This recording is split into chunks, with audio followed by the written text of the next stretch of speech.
ঢাকা সিলেট মহাসড়ক সহ সিলেটের সার্বিক যোগাযোগ ব্যবস্থার দ্রুত সংস্কার ও উন্নয়নের দাবিতে সকাল 11টা থেকে 12টা পর্যন্ত 1 ঘণ্টার প্রতীকী ধর্মঘট পালন করেছেন সিলেটবাসী। সাবেক মেয়র ও বিএনপি চেয়ারপারসনের উপদেষ্টা আরিফুল হক চৌধুরীর আহ্বানে এই কর্মসূচি পালিত হয়। কোর্ট পয়েন্টে আয়োজিত প্রতিবাদ সমাবেশে বিভিন্ন সামাজিক, পেশাজীবী ও ব্যবসায়ী সংগঠনের নেতারা অংশ নেন। সমাবেশে আরিফুল হক চৌধুরী বলেন, ঢাকা সিলেট মহাসড়ক, রেল ও আকাশপথের দীর্ঘদিনের দুর্ভোগ ও অবহেলা সিলেটবাসীকে জিম্মি করে রেখেছে। আমরা আগামী 15 দিনের মধ্যে আমাদের দাবি বাস্তবায়ন দেখতে চাই। ঢাকা সিলেট মহাসড়কের সংস্কার কাজ দ্রুত শেষ করা, সিলেট ঢাকা ও সিলেট চট্টগ্রাম রুটে পর্যাপ্ত ট্রেন ও বগি চালু করা, রেল টিকিট কালোবাজারি রোধ করা এবং সিলেট ঢাকা বিমানের ভাড়া যুক্তিসঙ্গত পর্যায়ে আনাসহ অভ্যন্তরীণ যোগাযোগ ব্যবস্থা টেকসইভাবে পুনর্গঠন করা।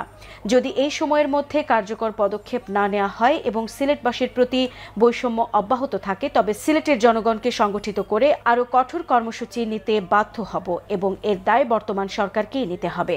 সমাবেশের পর সাবেক মেয়র ও বিএনপি চেয়ারপারসনের উপদেষ্টা আরিফুল হক চৌধুরী জেলা প্রশাসকের কার্যালয়ে গিয়ে ডিসির কাছে স্মারকলিপি প্রদান করেন।